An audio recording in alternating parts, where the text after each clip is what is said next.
Assalamualaikum warahmatullahi wabarakatuh. Sekarang saya akan menjelaskan mengenai farmakologi sistem saraf otonom. Sistem saraf manusia terdiri dari sistem saraf pusat dan juga sistem saraf otonom. Sistem saraf pusat itu terdiri dari dua bagian yaitu otak dan medula spinalis. Sedangkan sistem saraf tepi terdiri dari sistem saraf somatik dan juga sistem saraf otonom. Di mana sistem saraf otonom terdiri dari simpatis dan juga parasimpatis. Ini adalah bagian dari sistem saraf pada manusia. Kedua sistem ini, sistem saraf pusat dan sistem saraf otonom, memiliki fungsi yang berbeda. Yaitu untuk sistem saraf pusat itu tugasnya adalah mengkoordinasi dan mengontrol sistem yang ada di dalam tubuh. Di sini yang berperan adalah hormon dan neurotransmitter seperti asetilkolin, norepinefrin, dopamin, serotonin, GABA dan juga glutamat dan juga neurotransmitter yang lainnya. Untuk sistem saraf otonom, fungsinya yaitu mengendalikan dan mengatur organ-organ otonom, yaitu jantung, saluran gastrointestinal atau saluran pencernaan kita, mata, kandung kemih, pembuluh darah, paru-paru, dan juga lain sebagainya. Banyak ya sistem saraf otonom mengendalikan bagian-bagian yang ada dalam tubuh kita.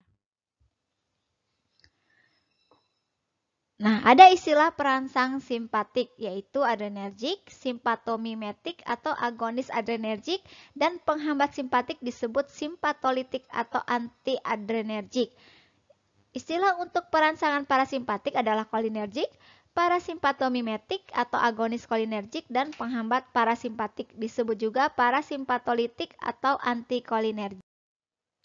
Ya, ini adalah organ atau sistem yang dipengaruhi atau dikendalikan oleh sistem saraf otonom, mulai dari bagian atas ada mata, kemudian ada kelenjar air liur, ada paru-paru, jantung, lambung, kelenjar adrenal, usus kecil, usus besar, dan juga bagian kandung kemih kita. Ya, ini semuanya dikendalikan oleh sistem saraf otonom. Nah, mari kita lihat bedanya antara parasimpatik dan juga simpatik ya, berdasarkan kerjanya atau bagian yang dikendalikan di dalam tubuh. Kalau untuk tekanan darah, parasimpatik itu kerjanya adalah menurunkan tekanan darah dan juga simpatik itu meningkatkan tekanan darah. Kalau untuk denyut nadi, ini dapat menurunkan denyut nadi, simpatik meningkatkan denyut nadi. Terhadap bronkus, parasimpatik dapat menyebabkan kontraksi pada bronkus, sedangkan pada simpatik dapat menimbulkan relaksasi bronkus. Terhadap pupil, parasimpatik dapat menyebabkan kontraksi pupil, sehingga diameternya lebih sempit. Untuk simpatik itu dilatasi pupil, ya kebalikannya diameternya lebih luas gitu. Pada saluran kemih meningkatkan kontraksi dan pada simpatik menyebabkan relaksasi otot kandung kemih. Kemudian bagian gastrointestinal dapat meningkatkan kontraksi GI dan juga dapat meningkatkan tonus otot dan simpatik itu dapat meningkatkan gula darah. Ini adalah susunan saraf perifer. Mari kita lihat dulu yang saraf somatik. Di sini ada nikotinik dan juga saraf otonom ada parasimpatis kolinergik, ada nikotinik dan juga muskarinik. Untuk simpatis adrenergik ada nikotinik dan adrenergik. Kita akan membahas dulu mengenai obat yang bekerja pada saraf parasimpatis. Obat parasimpatomimetik atau kolinergik adalah sekelompok zat yang dapat menimbulkan efek yang sama dengan stimulasi susunan parasimpatis karena melepaskan neurohormon asetilkolin di ujung-ujung neuronnya. Nah, di sini ada dua, kolinomimetik dan antagonis reseptor kolinergik ya. Untuk kolinomimetik ini sebagai agonis nikotinik, agonis muskarinik dan antikolinesterase. Sedangkan untuk antagonis reseptor kolinergik itu ada antagonis muskarinik dan juga bloker ganglion.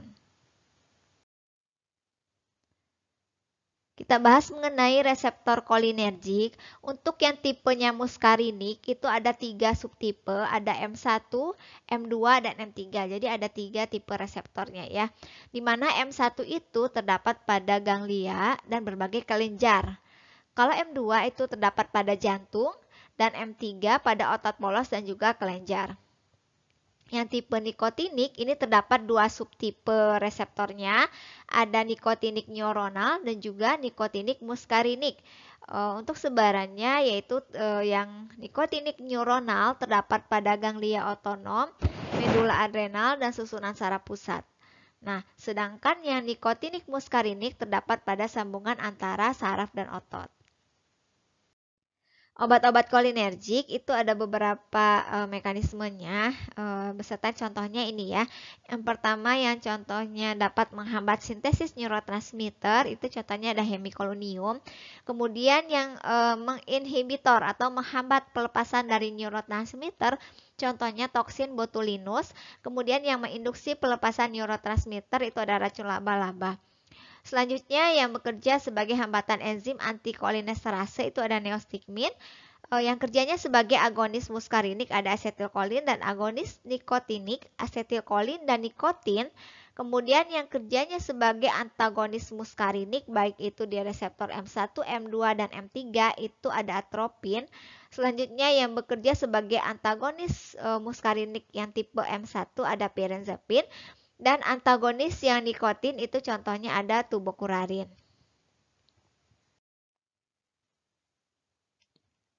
Jadi untuk kolinomimetik ini mempunyai efek kerjanya itu menyerupai asetilkolin ya, yang ada di mana asetilkolin ini merupakan neurotransmitter. Kita akan bahas dulu mengenai agonis muskarinik. Jadi obat golongan ini dibedakan menjadi dua, yaitu obat golongan ester dan juga golongan alkaloid. Obat golongan ester merupakan senyawa ester dari neurotransmitter asetilkolin. Oleh karena itu, obat golongan ini strukturnya itu mirip dengan asetilkolin ya. Dimetabolisme oleh enzim anti asetikolinesterase. Contoh obatnya ada metakolin, betanekol, sama karbakol. Nah, ini yang metakolin dan betanekol ini mempunyai spesifitas hanya pada reseptor muskarinik saja, berarti di nikotinik nggak ada spesifitasnya. Karbakol mempunyai spesifitas pada kedua reseptor, baik muskarinik dan nikotinik. Obat golongan alkaloid ini ya mempunyai struktur tidak mirip dengan asetilkolin. Kalau yang tadi ada strukturnya mirip asetilkolin ya, kalau yang alkaloid tidak. Kemudian tidak dapat dimetabolisme oleh enzim asetilkolinesterase ya, kebalikan dengan yang tadi. Contoh obatnya ada pilokarpin. Dan ini hanya mempunyai spesifitas pada reseptor asetilkolin muskarinik saja. Selanjutnya agonis nikotinik. Jadi sesuai dengan namanya, maka obat ini bekerja pada reseptor asetilkolin nikotinik saja. Dapat mempengaruhi sistem syaraf somatik ataupun neuromuskular junction. Contohnya ada nikotin, lobelin, epibatidin, dan lain-lain. Nah, nikotin dan lobelin ini didapat dari isolasi tanaman tembakau. Ya, seperti kita ketahui di tembakau itu banyak mengandung nikotin ya tentunya. Senyawa ini dapat digunakan untuk orang yang kecanduan merokok. Nah, tapi kalau khusus senyawa ini, nikotin ya secara spesifik itu dapat digunakan untuk mengatasi kecanduan merokok ya. Jadi bukan memberikan rokoknya tapi khusus memberikan nikotinnya ya, atau lobelin gitu. Antikolinesterase ya. Ini kerjanya menghambat antikolinesterase, asetikolinesterase secara tidak langsung memungkinkan asetilkolin itu akan terakumulasi pada sipnap yang menghasilkan efek. Absorpsi bentuk sedan oralnya itu buruk sehingga rute pemberian lain yang akan dipilih. Obat golongan ini dibagi dua kelas kimia yaitu golongan karbamat dan golongan fosfat. Ini contoh obatnya. Kalau yang karbamat ada visotikmin, neostigmin, ambenomium, piristotikmin dan lain-lain. Indikasinya, jadi obat golongan karbamat ini lebih sering digunakan untuk pengobatan karena dapat menembus sawar darah otak. Nah, ini obatnya hanya visotikmin saja. Golongan organofosfat ini sering digunakan dalam bidang pertanian dan insektisida ya, lebih sering ke pertanian. Obat organofosfat yang digunakan untuk pengobatan juga ada, contohnya ada ekotiofat, ini digunakan untuk terapi glukoma. Kemudian Malaysian ini untuk terapi skabies atau budukan gitu ya, itu disebabkan oleh tungau. Kemudian metrifonat untuk obat cacing juga digunakan sebagai gas racun kalau zaman perang gitu ya, zaman dulu itu sering digunakan juga. Nah, kebanyakan antikolinesterase ini dimetabolisme di dalam tubuh oleh esterase plasma, kemudian diekskresikan di dalam urin. Ada beberapa efek samping yang mungkin terjadi. Ini merupakan hasil asetilkolin pada reseptor parasimpatik, motorik, dan susunan saraf pusat. Jadi reaksi-reaksi ini tuh akan sulit dikontrol, terutama penggunaan pada dosis tinggi. Ya, dosis esterkolin ini yang berlebihan itu akan berbahaya karena dapat menyebabkan serangan iskemik pada penderita jantung, penderita angina pektoris, karena tekanan darahnya itu menurun, mengurangi sirkulasi koroner. Nah, efek samping pada susunan saraf pusat itu yang bisa terjadi yaitu kejang dan juga ansietas, ya, kecemasan gitu. Gejala keracunannya itu pada umumnya berupa efek muskarinik dan nikotinik yang berlebihan. Nah, efek samping yang umum terjadi merupakan efek parasimpatomimetik, ya. Pada mata, efek sampingnya itu dapat berupa penghilatannya kabur, kemudian penurunan akomodasi dan juga miosis pada mata. Pada kulit banyak mengeluarkan keringat, kemudian pada saluran cerna akan terjadi peningkatan saliva atau air liurnya meningkat ya.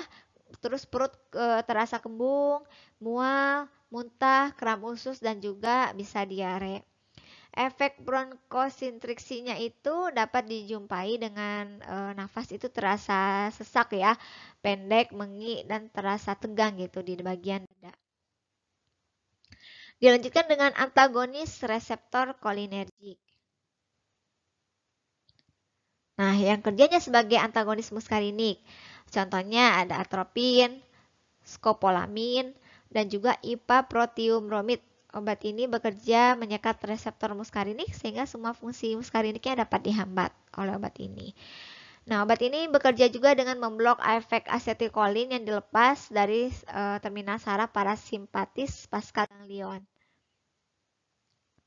Ya, jadi obat-obatan ini, contohnya atropin, hyosin, ataupun antagonis lain, itu dapat digunakan pada anestesi untuk memblok vagus, yang memperlambat jantung dan untuk menghambat sekresi bronkus. Yang kedua, untuk mengurangi spasme usus, sebagai contoh pada sindrom iritasi usus. Yang ketiga, pada penyakit Parkinson, contohnya benzatropin. Yang keempat, untuk mencegah motion sickness. Yang kelima, untuk mendilatasi pupil pada pemeriksaan oftalmologi, misalnya tropikamid ya, untuk pemeriksaan bagian mata, atau untuk melumpuhkan otot siliaris pada mata. Yang keenam, sebagai bronkodilator pada asma, contoh obatnya ada ipratropium. Ya, yang kerjanya sebagai, kita lanjutkan dengan obat yang bekerja dalam memblok ganglion ya. Bloker ganglion ini merupakan antagonis reseptor kolinergik. Obat ini menyebabkan hipotensi, kemudian midriasis, mulut terasa kering, anhidrosis, konstipasi, retensi urin, dan juga impotensi. Nah, trimetafan itu dapat digunakan melalui infus intravena untuk menghasilkan hipotensi terkontrol pada prosedur pembedahan tertentu.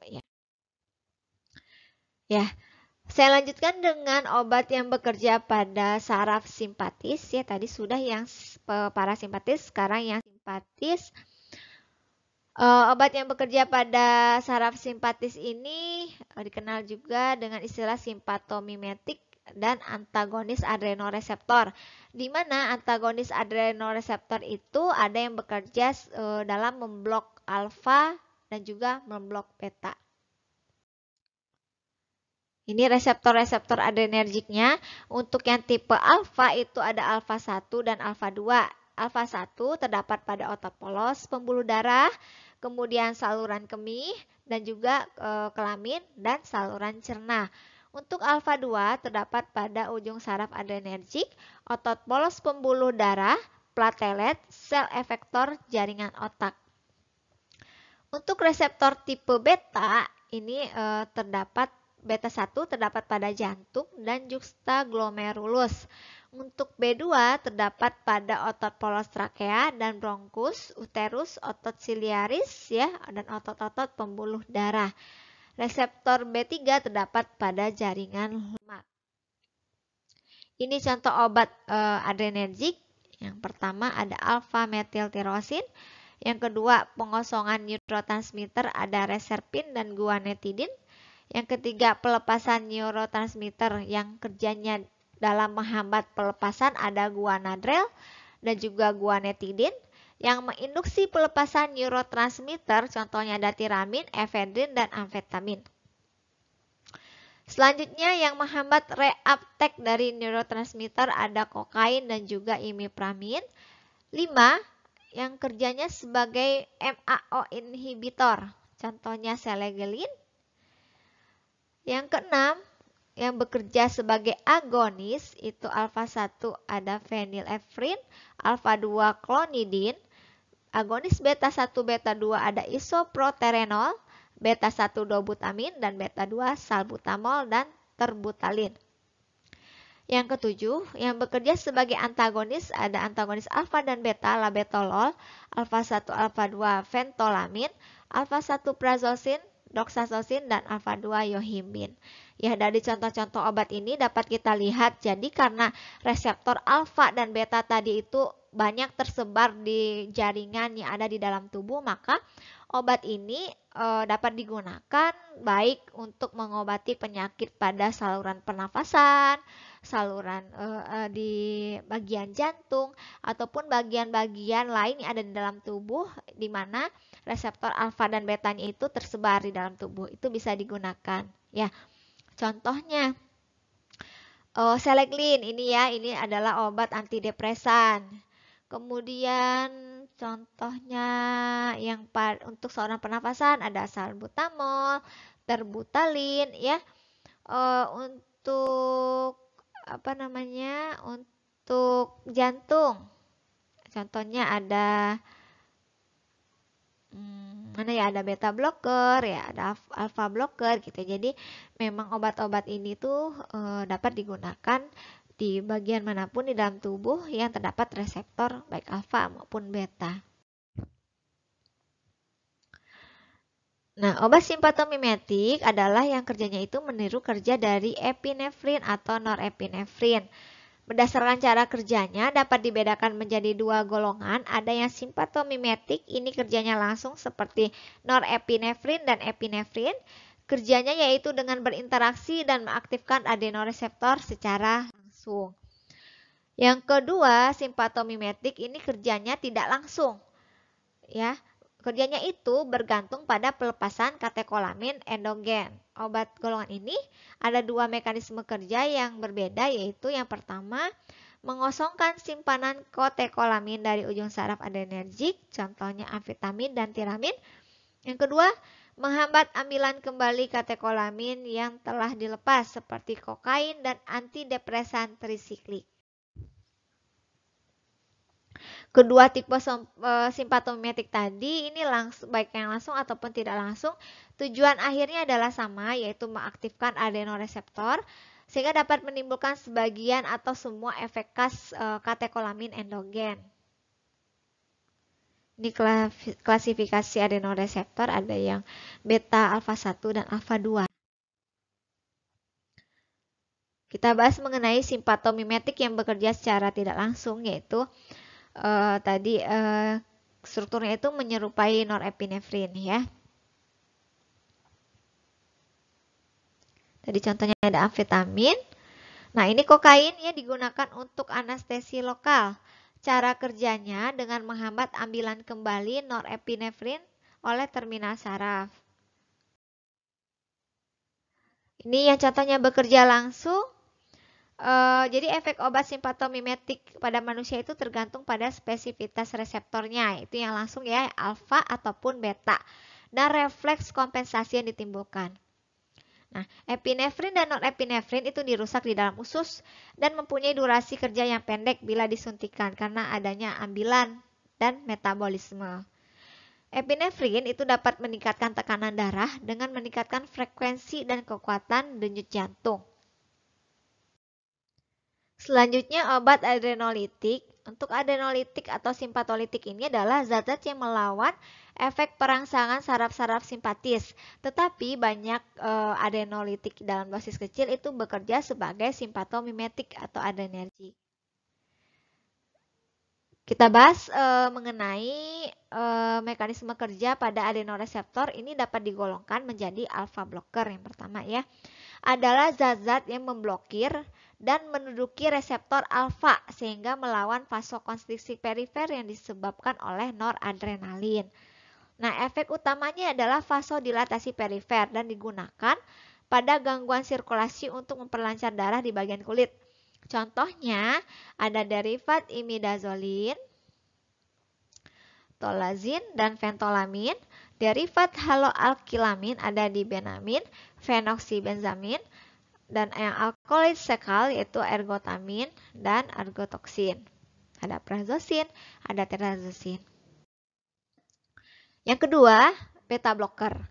Ini zat-zat menduduki reseptor beta sehingga melawan efek stimulasi noradrenalin pada jantung dan efek bronkodilatasinya.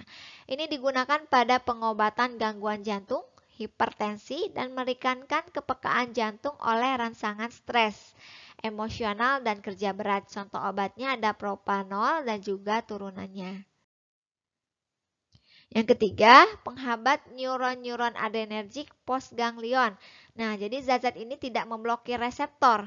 Beda dengan yang tadi ya, memblokir reseptor alfa dan beta. Melainkan bekerja terhadap bagian postganglioner dari saraf simpatis dengan jalan mencegah pelepasan katekolamin.